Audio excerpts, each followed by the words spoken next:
I love Spain. The Mediterranean coast is amazing. Mallorca is unbelievable. Amazing island. I love Cadiz. The history down there. Sevilla. Sevilla's too hot in the summer, but it's a beautiful freaking city. I could definitely stay in Valencia, live there. Albania is completely safe, okay? So there's a reputation because a lot of Albanians cause issues in Italy, in England, in different countries in Europe and in the USA, but in Albania, it's totally safe. The history was a total open air museum, like nothing I'd ever seen before. More crazier than Angkor Wat, Chichen Itza. You can like breathe the history in Egypt. It's wild. You are about to embark on a journey, not just through space and time, but through the very fabric of human perception. Imagine a world where the familiar becomes strange, and the strange becomes familiar. A place where the boundaries of reality blur, and the only limit is your imagination. This is a voyage into the heart of the unknown, where every turn reveals a new perspective, and every story challenges what you thought you knew. Welcome to Bold Perceptions, where we explore the myriad ways people see the world, and discover that sometimes the most extraordinary adventures lie just beyond the horizon of our own understanding. Back in Bold, another beautiful day in Buenos Aires. Today, 30 countries, 30 lessons. I picked 30 countries I've been to. I think I've hit around 50 now. I'm not like, try to check off each country type of person. Normally I like to stay more time in each country and explore it, but I have a decent nuanced perspective of the world and the places I've been. And I'm going to tell you some little lessons I've learned from 30 of these countries, starting with the one and only USA. Oh, and I had AI kind of like write me one question to go off each country, to start the conversation, and then I'll get into like kind of what I've learned from it. It's hard doing one-on-one podcasts, but the AI, it helps out a lot, okay? It's my friend. He's doing good. Okay, USA. Why do Americans cling to the delusion that they are the freest people on earth when half of them can't afford a $500 emergency? That's a good question, AI. I like it. I've got into this topic numerous times about the land of the free, the land of delusion, the land of extremes, the highest highs, the lowest lows. I think nowadays it's very popular to bash USA. I think for some decent reasons. And also, I think there's a lot of nefarious intentions going on with the platforms and who was pushing it and who was not. But basically, the more you travel, for sure, no matter where you're from, the more you appreciate where you are from, okay? And that has definitely been my journey, traveling the world and rethinking how I view USA.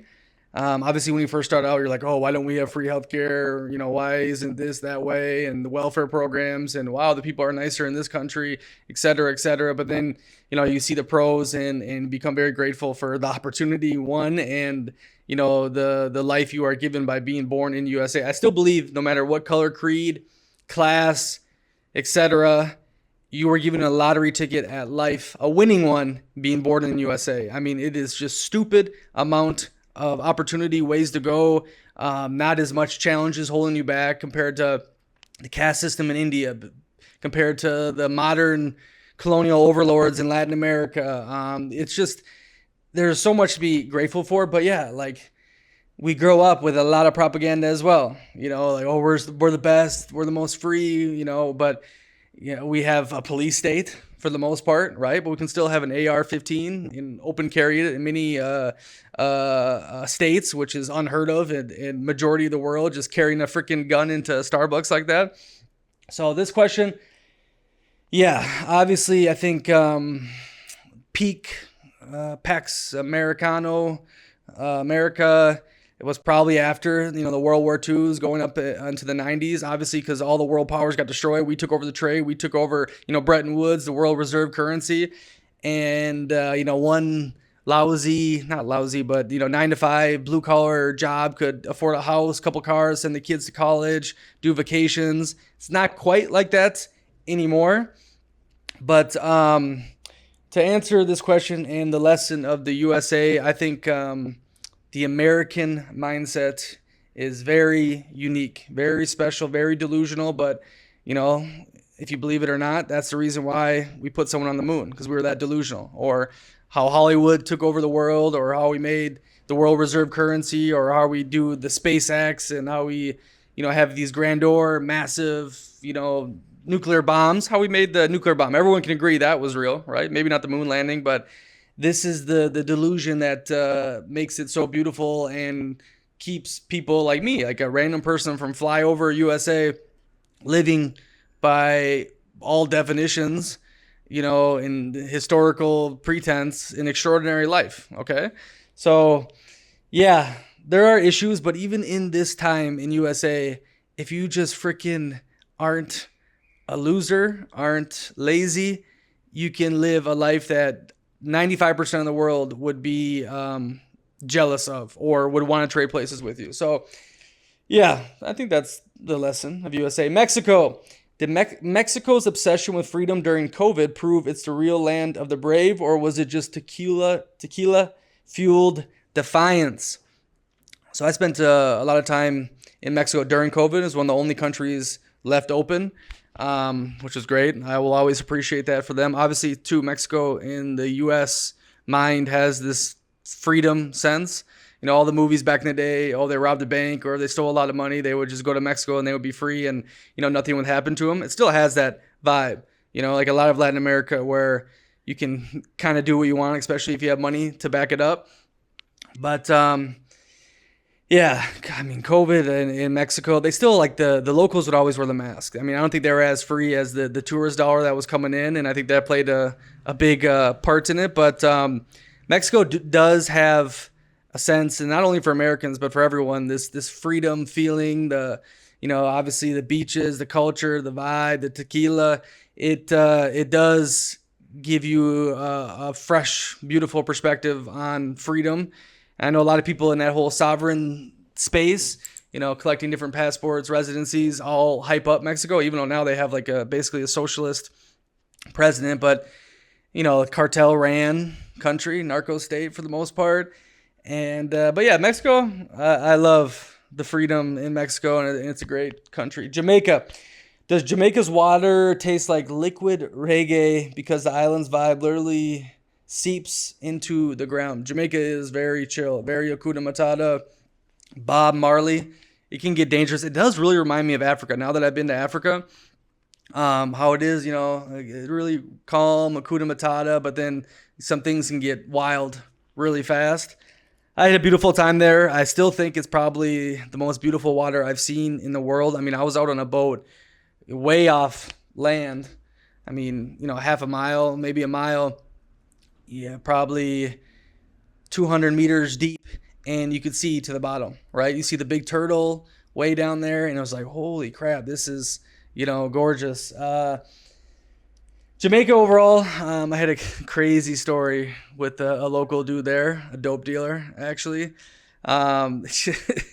It's that James Bond, like you see Dr. No, right? That's the feeling, that's the vibe, and it is that island, tropical, Hakuna Matata, peaceful, reggae feeling. Lithuania. Why did I put this one up there? Why does Lithuania feel like the gritty underdog of Europe that nobody bets on, but always surprises? I was in Kaunas a few summers ago, and man, it was beautiful. It was clean. People were smiling, not smiling, I should say, but they looked happy. They don't smile in Slavic land. Architecture was amazing. I was like, damn, this is, wonderful. But I was living in Poland at the time, right? And Poland to me is, quite similar. They had the Polish-Lithuanian Commonwealth back in the day, right? And but Poland was, half the price, maybe even more. Like Lithuanian prices were shockingly high compared to, what you get in Poland. But I want to explore more of that country. I have met Lithuanians traveling around, more so Estonian. I have a good friend from Estonia, the Baltics, and the gritty underdog. Interesting. But yeah, I like the country. I need to explore more of it. Brazil. If life before Brazil is a dull gray sketch, does the country's chaos paint your soul in colors you didn't know existed? The AI is getting better at typing. Before you could clearly tell what words they use, and it just sounded too AI. Even like that kind of sounds AI, but it's getting good. Yeah, I've been saying for a while, there's life before Brazil and life after. Whether it be the countless, plentiful, amazing beaches from the north to the south to the beleza to the Brazilian vibe. It's hard not to feel like you're living down in Brazil, especially with the stereotype, the favelas, the violence, the danger. And then you mix that in when you get there, and these people are, so outwardly welcoming, when you first meet, and we're best friends, and the parties, the just the vibe overall is very intoxicating, super intoxicating. So you come from, I'm scared, am I gonna die, am I gonna get robbed, kidnapped, to, oh my god, I'm having block parties and these beaches and these beautiful women. There's a lot of similarities between the rest of Latin America, but again, Brazil's like its own little world because they speak Portuguese, their culture is like isolated. It reminds me a lot of USA, right? Same population number, basically. They're like 270, I think we're 340. The size of the country is very similar to USA, and just like USA, Brazil is super isolationist, right? The rest of the people around them speak Spanish. They don't care about the rest of the Latino people, and they do their own thing, right? So you go there and it's just like a bubble. The whole world is wiped away, and you're in this intoxication. And there's like 30 cities there with 1 million plus people that gringos have never even seen. They go to Rio, Sao Paulo, Floripa, maybe a Salvador or Recife, but it's just like a freaking wild west of, for the traveler to experience like true, authentic living. Like when I was in João Pessoa, there would be times, even with the football, I wouldn't speak English for like weeks on end. I wouldn't see another gringo for a while. And this is the capital of a state there with 1 million people on the beach that is paradise. And there's no gringos, So that's the kind of feeling there. It's like, holy crap, you are dumped into a world of crazy adventure, beauty. Colombia, Brazil's little brother. Does Colombia outdance Brazil like a little brother, stealing the spotlight with sassier hips and louder tunes? I did a freaking big tweet on the differences and pros and cons of Brazil and Colombia. But yeah, it basically came down to Brazil's the bigger brother and better beaches. And I think, I don't know, Colombia might have more soul, right? I think maybe because it's more compact, and they have a lot of Brazilian cities are built like modern. You just got massive skyscrapers, right? And then their old colonial parts are dangerous, destroyed, and they've kind of like moved away from it, right? But in Colombia, you still get a lot of that like, okay, colonial vibe and that feeling, unlike Brazil. So that's why I say more soul. I love salsa compared to like samba and whatever else the Brazilians listen to. I had a freaking blast in Cali, Colombia, the heart of salsa in the world. And maybe that played a huge impact on it.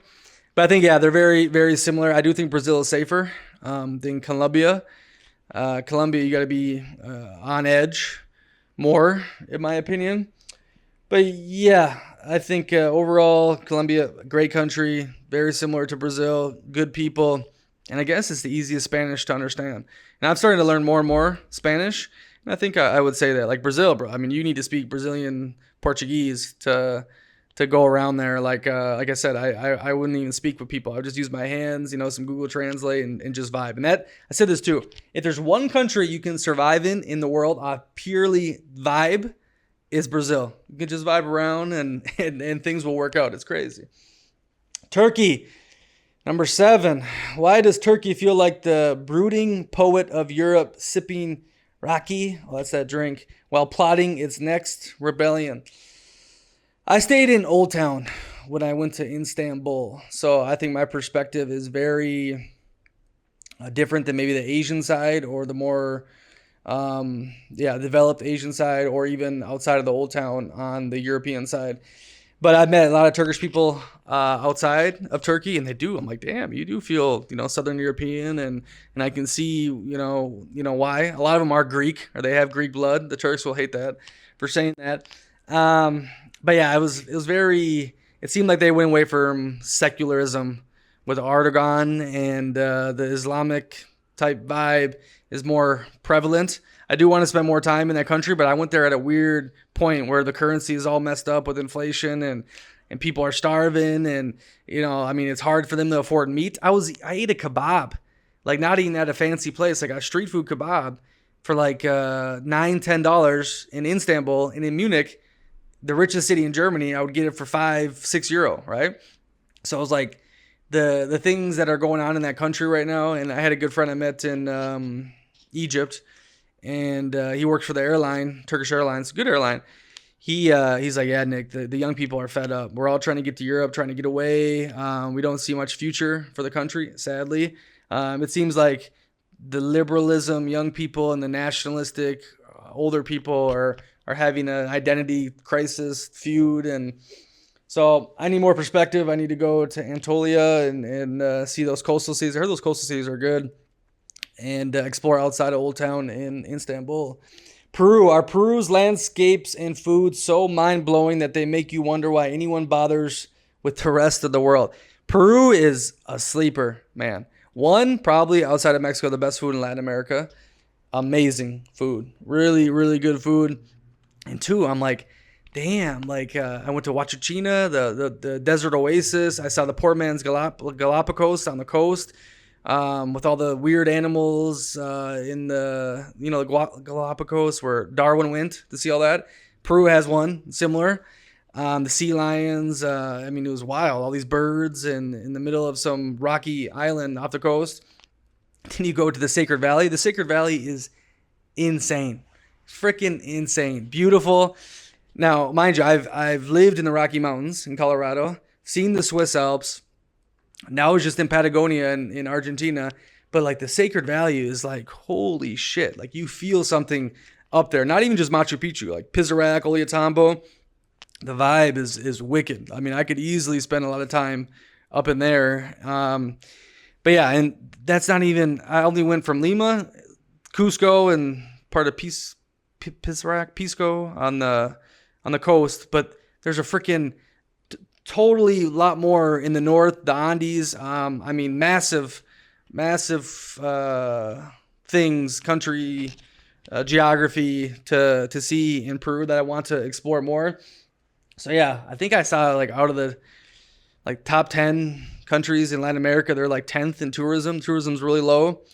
And it's definitely, I need to see more. Oh, Lake Titicaca near Bolivia. Supposedly that's where the Inca claim they came from. That's like a magical lake that's ridiculously high in elevation. So yeah, Peru, I think there's a lot to see, and it's safe. I felt no problems. They say they have a lot of Venezuelan immigrants, and every freaking South American country say it's the Venezuelans causing the trouble in their country. But I guess it's true in Peru that they're causing some issues. You got to be careful. But I mean, I was down there and I felt it was, almost on par with Argentina with safety. Speaking of Argentina, is Argentina's Euro-Latin mashup the ultimate cheat code for living sexy, cultured, and slightly unhinged? Been saying it for a while. I've been looking for the perfect balance between Latin America and Europe. So if I stay in Europe for too long, I get bored. I don't feel alive. If I stay in Latin America for too long, I go crazy, get hedonistic. And so far, I've been here 3-ish months in Buenos Aires, went to some village, and then went to Bariloche. It's amazing. It's amazing. It really does feel like Southern Europe, but with a mega South American type city. People are amazing. I think the English might be better here than in Italy. I spent 2 years in Italy, so I know what I'm talking about on that end. And but I still feel the old culture and like that Sant'Elmo, Ricolote neighborhood, like the old buildings, that kind of feeling, their way of life, their lifestyle. They look like Southern Europeans, very educated. I like it a lot. I hear mixed things, like if you stay here for a while, that's not the case anymore. But so far, man, Argentina is a great balance between Latin America and Europe. Speaking of Europe, Italy. Why does Italy's La Dolce Vita feel like a secret club you can only join by ditching the tourist traps for a Nana's kitchen? And yeah, I definitely think to get the most out of Italy, you need to live there. Because, I mean, man, they have freaking hordes, millions of people coming through, hitting Milan, hitting Venice, hitting Florence, hitting Rome, and there's like certain pathways, right? So they put you on that pathway, you go through the tourist stuff, boom, they send you off, and it's not until you like actually branch out, like even Venice. Venice has like these little paths that all the tourists go, but if you go, a couple 50 meters off that path over here, there's no one in there. And it's a total unique Venetian vibe from 1500s. So Italy, to me, is probably the best country on earth. If I had to choose one place to live, it would be there, with the difference between the north, the south, the history, the vino, the culture, the food, the fashion, amazing women who are very beautiful, naturally educated, school you on high Renaissance art, school you on every fashion designer throughout history. I mean, you can learn a crap ton, but I don't think I would have got any of that. Actually, I kind of did. I first went there solo in 2019 and did like the northern cities, took the train, but I would hop on and off in random villages, whether it be Brescia, Padua, Bergamo. I mean, these aren't random. These are pretty known, but, I wasn't just hitting Milan, Florence, Venice, Bologna. But it wasn't until I lived there in Bologna that it was really like, okay, I can see your way of life. I can see why this has been the epicenter of a lot of culture and power and beauty for, 2,000 years. So still, I think you can get that experience just traveling there if you get off the beaten path, get to know some locals. But Italy is amazing, man. It really does ooze la dolce vita, and you can find plenty of seaside villages with no tourists in the summer to like get that Dickie Greenleaf, Mr. Talented Ripley vibe. The spritz, the amazing pasta, whatever, overlooking the water. But if you go to, the Amalfi Coast in the summer, like it's tough. Like luckily I was there during COVID, so I get to see it with practically nobody there, which was unbelievable.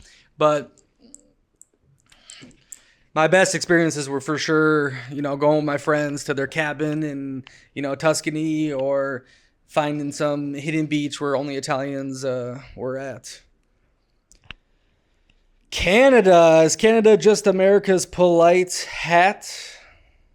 Oh, I get it. The hat on top. Or does it secretly reveal in being the smug older sibling who dodged the chaos?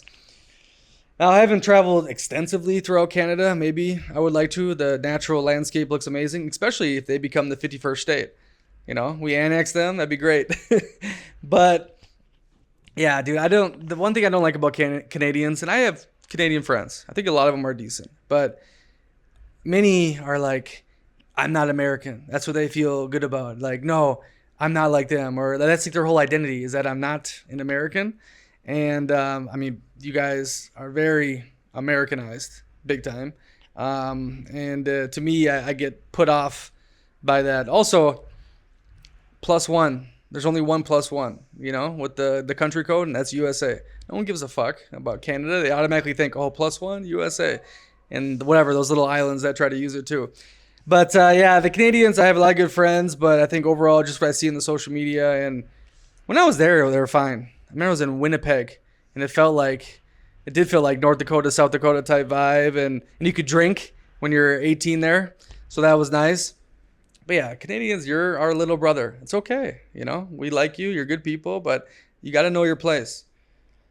Spain. Does Spain's refusal to sleep prove it's the only country that truly knows how to squeeze every drop out of life? I think all of Southern Europeans are very similar. The Argentines are absolutely psycho. Like they're talking about going to the club at 2:30, 3 o'clock in the morning, like starting, and they do that, in Europe, but it just feels more neurotic here. Like they have some mental illness. But yeah, I mean, the siesta, I think they are a little lazy. And I think their country, from being the Spanish Empire and them in Portugal splitting the world to what they are now, maybe that has something to do with it. Maybe you guys need the Muslims back in Spain, because that was the golden age of Islam, and they maybe shaped you up a little bit, got you focused, not drinking too much wine. No. But, I don't know how they do it, but I love Spain. The coast is obviously, the Mediterranean coast is amazing. Mallorca is unbelievable, amazing island. I love Cadiz. the history down there. Cordoba, Granada, Sevilla. Sevilla's too hot in the summer, but it's a beautiful freaking city. But then I went to like Cartagena, the original Cartagena. Nova Carthago, the Romans named it. I think the Carthaginians named it first. New Carthage. And that was good. There was no foreigners there. Alicante, a lot of Polish people. Good place still. Valencia, I could definitely stay in Valencia, live there. Barcelona, I don't mind. Madrid. I want to go visit Basque area. I think that would be interesting. But Austria. Is Austria Germany's poshier cousin who would rather waltz than argue over sausages? I definitely felt the difference from Bavarians, maybe not the Munich types, compared to like in Salzburg.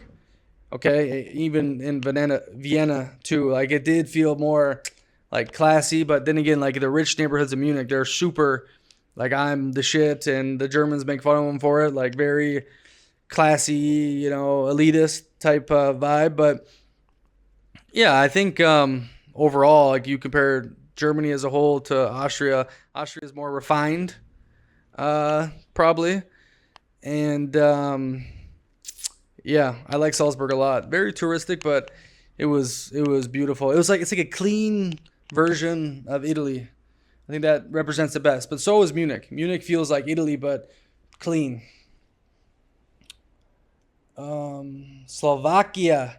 Why does Slovakia feel like the overlooked middle child of Europe, quietly outshining its flashier neighbors? I don't know about that. I've only been to Bratislava, so I mean I don't know the countryside. And the main reason I wanted to go there was because of the movie Hostel in 2006.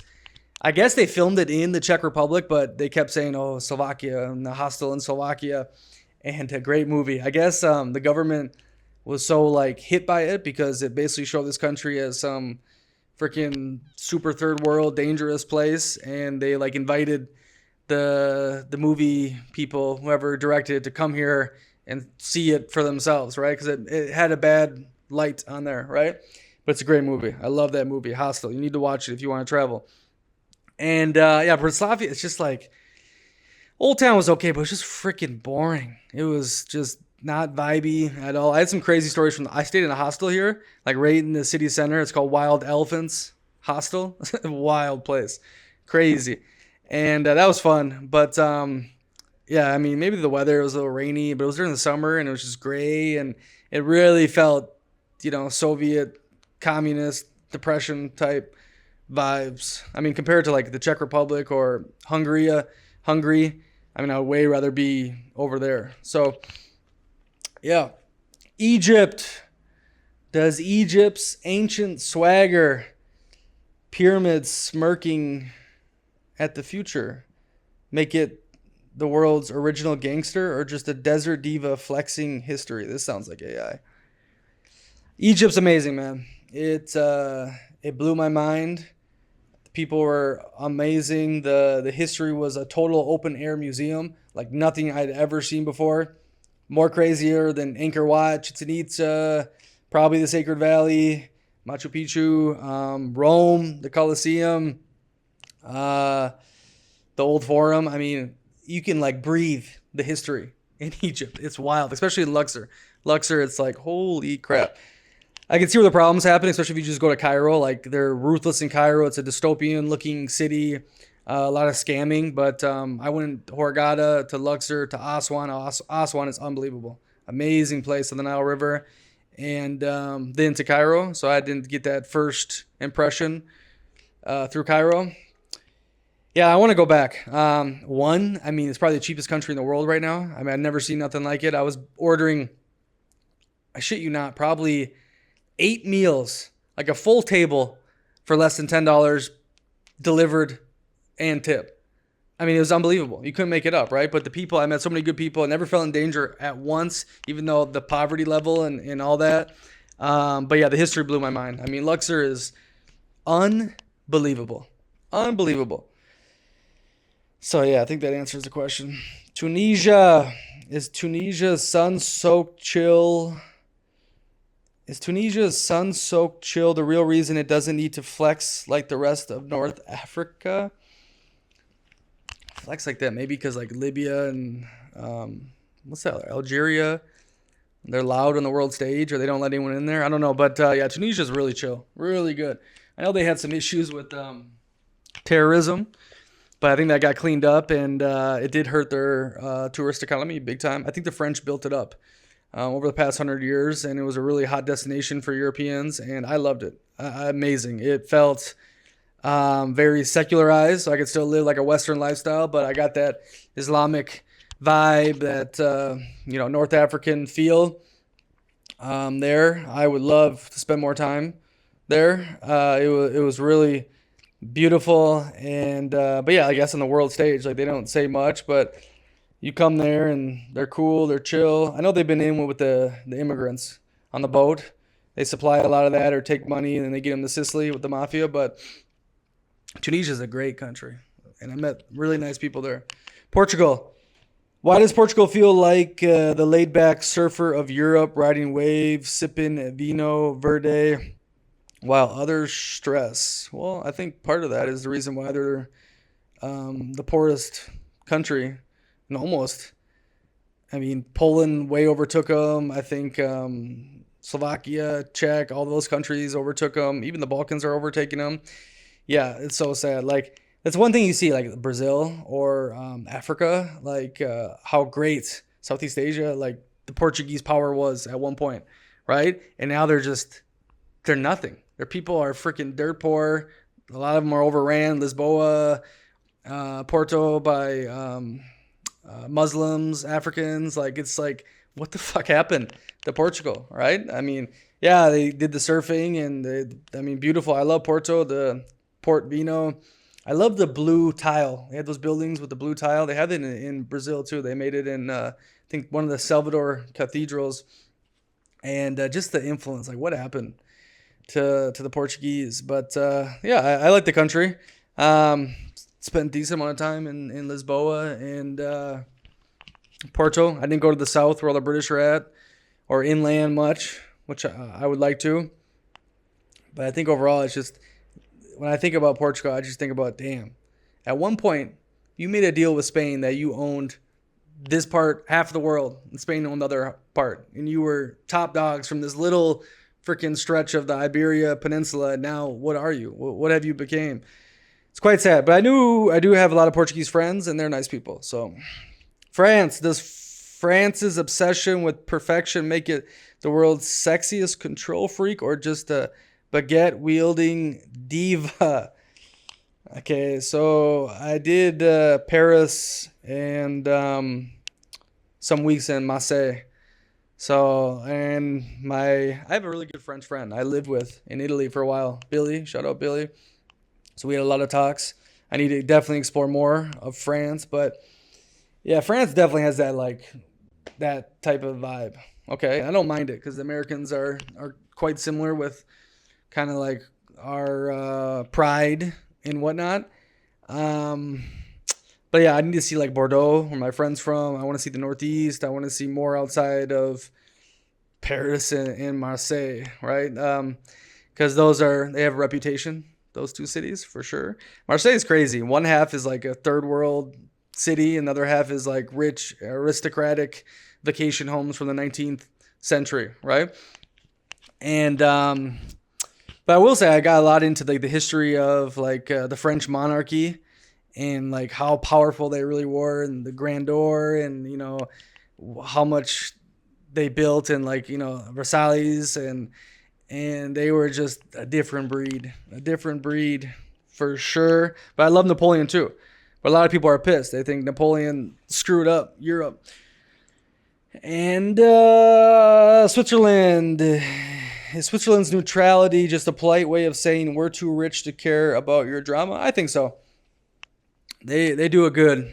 And Switzerland, Zurich is freaking unbelievably beautiful, but boring. Like at night, all of a sudden, no one's walking around, no one's doing nothing. The lake is nice, freaking expensive, really expensive. Obviously, their people get paid a lot. But from my conversations with the Swiss and visiting there, it really is just like they focus on them. They focus on their future, independence, and the rest of the world. You do what you want. We're going to make money. We're going to be living good, which I respect. big time. Very sovereign type mindset, and they got a lot of good things going on down there. San Marino. Does San Marino's tiny size make its freedom taste sweeter, or is it just Italy's quirky little sidekick? This is cool. I just did a day trip. It's that small from Rimini to San Marino, and it's really neat. There's like 30,000 people. I really respect their politicians and their people, how they maneuvered this. It was like a saint or some priest that started this for some reason. I completely forgot, but in like 300 AD, and they just said, okay, whatever. Everyone else was warring and whatnot, and they made strategic, relationships and promises to keep their sovereignty. And actually, Abraham Lincoln is honorary citizen there because I believe USA was one of the first countries to say they got out of under the control of the Kingdom of Italy or something. They granted their independence again. Like they were free for most of their history and they went underneath something. And Lincoln was like the first to acknowledge, like, no, let's keep their sovereignty like it was throughout history. So they've just played like unique games throughout their time, and they still get a Schengen passport. They still get basically every right the Italian does, but some like secret benefits, and they're all about that freedom aspect. So really cool. Relating to like my life and what I want to do, I respect San Marino. Malta. Why does Malta feel like a sunburnt pirate haven that somehow mastered the art of Mediterranean swagger? Malta's blown up, man. And the pirate part is funny because the Naughty Nomad, I did a podcast with him, and he like had this pirate thing back in the day, and Mark Zolo, and he has multiple bars there. He lives there now. Like that's the place he chose to live after visiting 130, 40 countries around the world. So that kind of reminds me of him. But yeah, that's a great place. I mean, not only the history and fending off the Ottomans and the Knights, not the Templar, Knights Hospitaller. They had a bunch of knights there that defeated the Ottomans, and but the beautiful, the forts, the rocky beaches, we can jump off them. We took what is it called? 4-wheelers around the city. Rented those. It was crazy. It was a really good time with Dez. And Malta's great, man. A lot of mega yachts there. Good food. Really nice country, Malta. Croatia's coastline so stunning that it's basically cheating at the game of who's got the best summer. Croatia is not a secret no more, for sure. That's gotten super popular. Last time I was there in 2019 in whatever the famous party city is, where Diocletian's Palace is. I totally forgot. Wow. It's beautiful. I think that whole Adriatic coast is nice, like Albania. And then the tip of Greece, you got the Corfus, like that coast is pretty good. It's not beachy, it's rocky, but the water's nice, the water's cool. A Split, that's where I was. Split, Croatia, big party place. They have a lot of festivals. Had a good time there. Diocletian, Roman Emperor, one of his palaces that he got the empire together and then retired to grow like I think cabbage or something, or lavender, some sort of plant in his retirement. He just chilled out there. Crazy, huh? But I want to see more. I want to go to Zagreb. Actually, I had a teammate in Germany who's from Croatia, and the interesting part about Croatia is they all own homes. And they usually own a home like in a big city, like Zagreb, and they have a beach home, on the coast. And now that became such a popular destination. Now it's part of the Schengen too. When I first got there, they just converted to the euro, or it was right after. Then they converted. And so they rented out like madmen, making a lot of money. The economy's booming. Croatia. Greece. Does Greece's ancient vibe make you feel like a philosopher king or just a slacker sipping ouzo by the sea? Yeah, I went to Athens and Santorini, and I saw Corfu from Sardinia and Kisimil by Albania, but I didn't go there. So many Greek islands that I'd like to visit. But Yeah, I think after Egypt, there's nothing that compares quite to Egypt with like the historical part. I will say in Athens, I was like at 8 countries in 30 days, and I was too tired to go see the Pantheon. I said, "Oh, I'll come back one day." I walked around like parts of it, but I didn't do the main things in Greece. I want to go to the Temple of Delphi too, where um, Alexander the Great took her by the hair and threw her out. I need to go see that. It's like a couple hours out of Athens. So I'm going to go back there and see all the historical parts. Santorini was wicked, obviously, very touristic part, but beautiful. And, but yeah, I don't know. The top thing he's talking about is I think I feel more like the slacker sipping ouzo by the sea. Albania. Why does Albania feel like Europe's wild card, ready to either steal your wallet or your heart? Well, one thing is Albania is completely safe. Okay, so there's a reputation because a lot of Albanians cause issues in Italy, in England, in different countries in Europe and USA, but in Albania it's totally safe, like very, which was very surprising. Beautiful country, man. The food is unreal, all over. A lot of Italian influence because they were under the control of it and had good relationships with them for a long time. I like Tirana. Geocaster, the mountain city with Pasha. He built the bridge. Ali Pasha. Saranda is a good city. Beautiful views, cool, historic. A lot of history there. And Kissimmee, very beautiful. Very white sand beaches. You can see Corfu in the back. Water's crystal clear. I like Albania a lot. I really do. I would definitely go back. It's not like I think you go back there like with a couple, like you're dating someone. Because Albania is like they don't play games, like dating their woman or I think getting too close with anyone. It's like okay, you're a tourist, we're gonna treat you good, you're gonna stay safe. But I don't know. It's not like I felt like I was brought into the houses or the family like I am in other countries. But very interesting history too. Albania with not Tito, who was there? Edgar Hofer when they were underneath some sort of like communism, but they were not with the Soviets. It's like their own little bubble.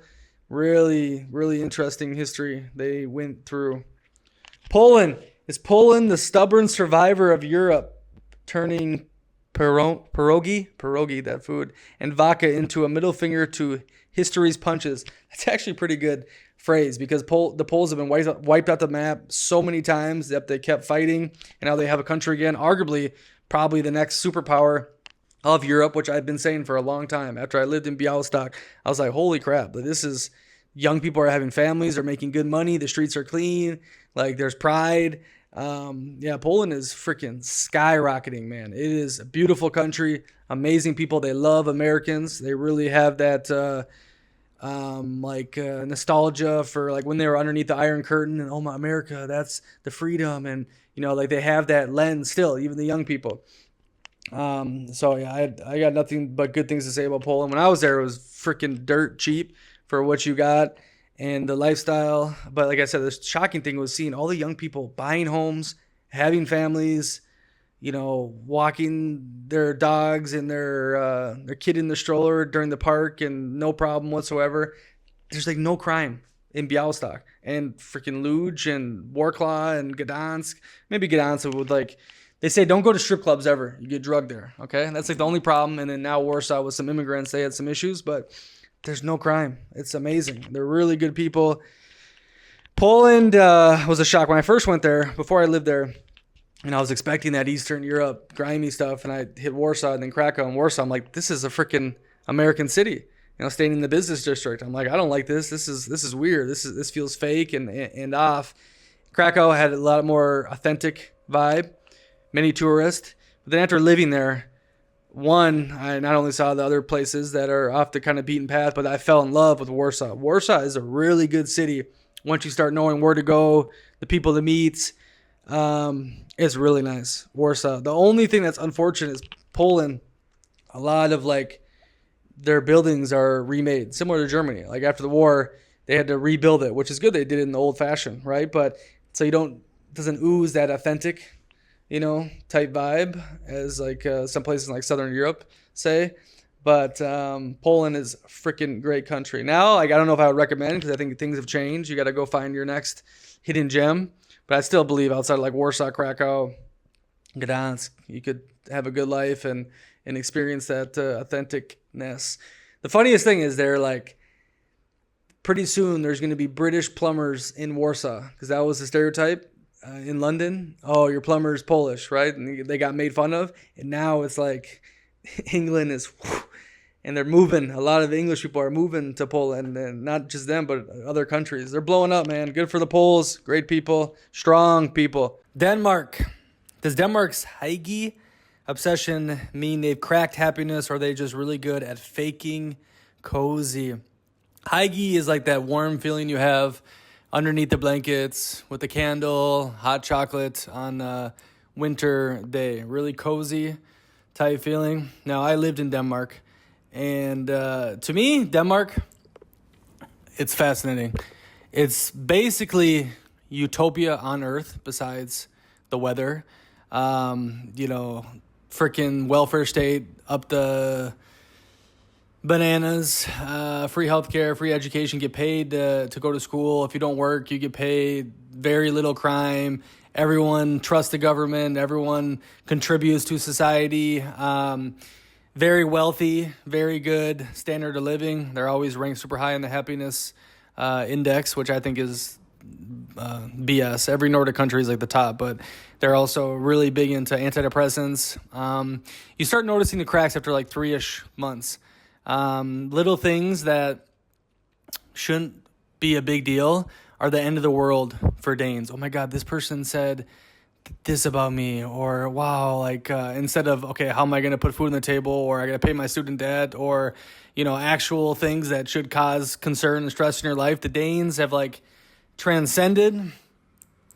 Life is so easy in Denmark that it's like you don't appreciate it, okay? And also on the flip end, there's only like one route to go, basically. It's everyone is the same, and you go this route. There's no like, oh, I want more, or I want to, be this or that. No, put your head down, be like everyone else. Showing wealth in Denmark and Scandinavia is a big no-no. And for good reason. There's pros and cons to each, but it also limits people to like live in boxes, and then you see them getting freaking really drunk, on the weekends or on the antidepressants. I think a lot of the weather plays an effect on that, but it's not like there's stress to make you enjoy the good moments. Like I said, if you put an American in the Danish system, oh my God, this is life on easy mode. Like, I can't believe this is, the real world. And the Danes are so like far past it to understand that. And it's really sad. So that was a good question. The hygge obsession, have they cracked happiness, or are they just really good at faking cozy? And yeah, I don't think their happiness is genuine. It's definitely not as genuine or from outside perspectives as a lot of third world countries I've been to. I think those people are more internally happy than a lot of the Nordics. And I know deep down, I don't know, because like I related to earlier in Brazil, the outwardly happiness, but all the crap that goes on, past the facade. But in Denmark, I didn't feel that people were living fulfilled. I could see they were living safe and easy, and there's no worries, but I don't think the human condition is necessarily meant for that. Okay, Sweden. I also spent a lot of time going through Sweden, and my blood is from there. Is Sweden's sleek minimalism proof they're secretly cyborgs, or just humans who hate clutter more than we do? They definitely got that whole IKEA bland dress style. Everyone's the same vibe, similar to Denmark. Sweden, I don't know, man. It's definitely, I think, more freer than Denmark. I don't know. It was definitely way cheaper and just a different kind of vibe. They also had a ton of immigrants, so I think that mixes into like the culture and whatnot. Like hippie, just that kind of very futuristic. Men and women are extremely equal vibe in Sweden, socialistic paradise. I know they have a lot of issues, and did when I was there with the immigrants, and I think that's getting cleaned up finally.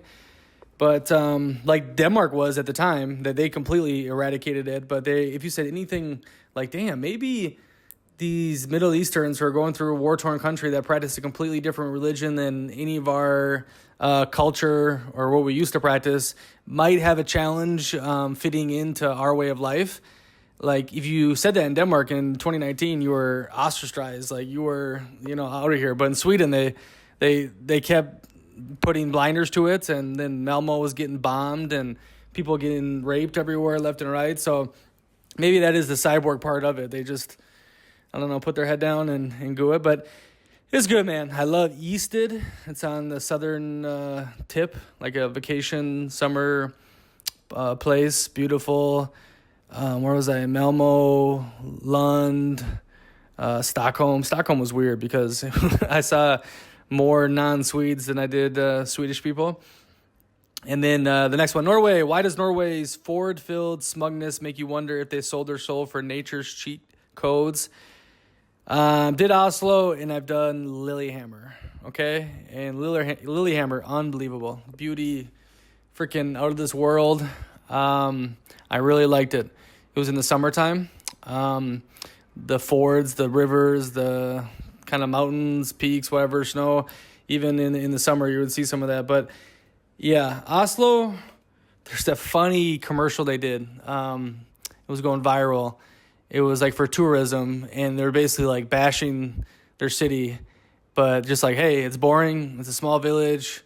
It's not exciting. It was like really Nordic, humble type place, like, and it went crazy viral, and people were like, oh, I want to go visit Oslo now because this is so funny, and to me they're all the same. Yeah, Denmark, Sweden, Norway all have very similarities to them. I mean, they were part of each other's kingdoms off and on, and the Nordic people, Scandinavian. I can't really honestly, the language is different for sure. Like the Danes are more German-esque speaking compared to the Swedes in Norway. Sweden, like I said before, is cheaper, maybe more hippie.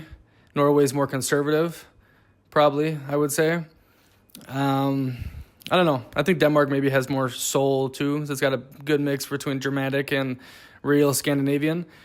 But great places to go, especially in the summer. I mean, peak civilization basically up there and what they've done. I mean, here's the difference though. Like the Nordics will be like, oh, you Americans are so stupid. You're so rich and you can't do this and you can't do that. Well, for one, you're 5 million people and 99% homogeneous, the same culture, over thousands of years of brutal warfare. The Vikings were freaking brutal, animalistic, savage people who created this utopia up there from trashing everywhere else and conquering and whatnot.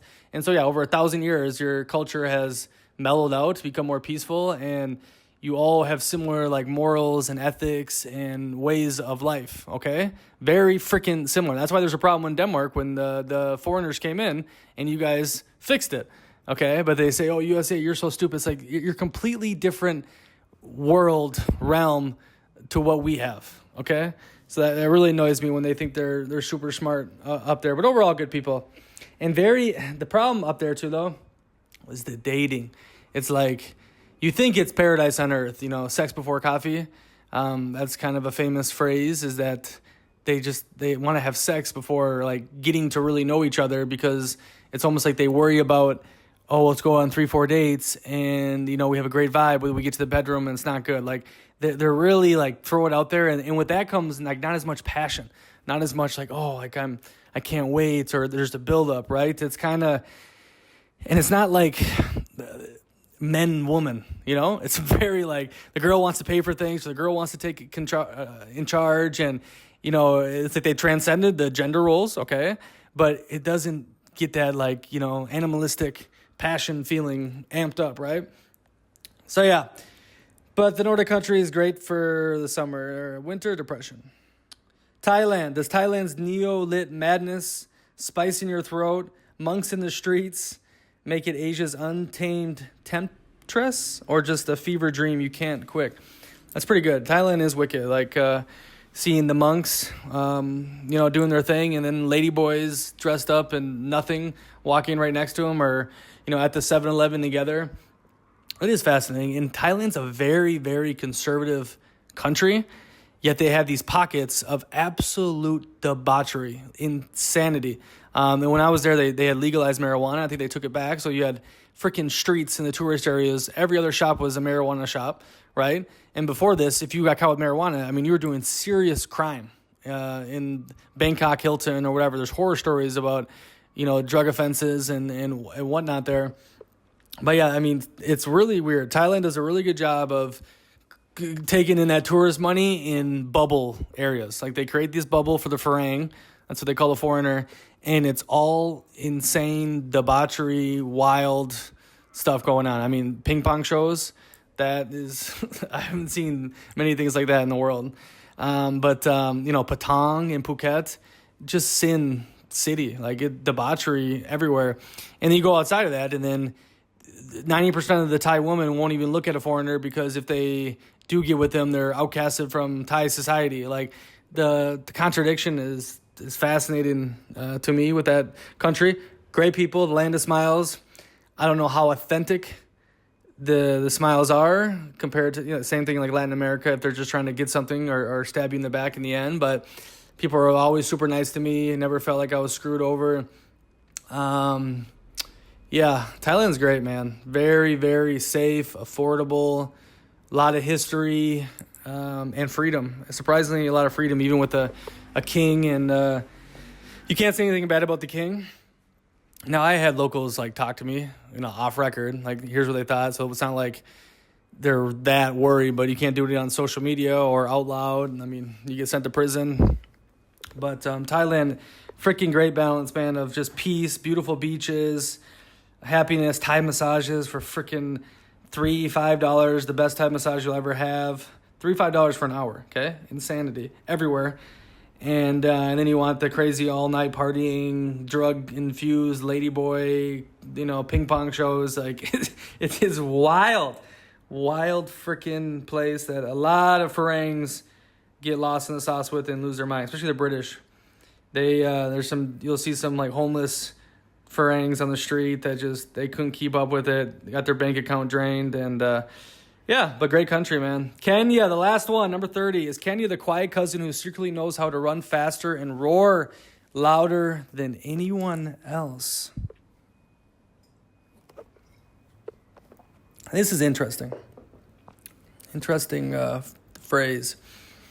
As Kenya kind of is on the radar, and the Kenyans are very humble. They're kind of loud on social media, but in their own little echo chamber, and you go on their subreddit, and it's still not mean or angry. It's all laughs and smiles and jokes, and I feel that a lot in Kenya.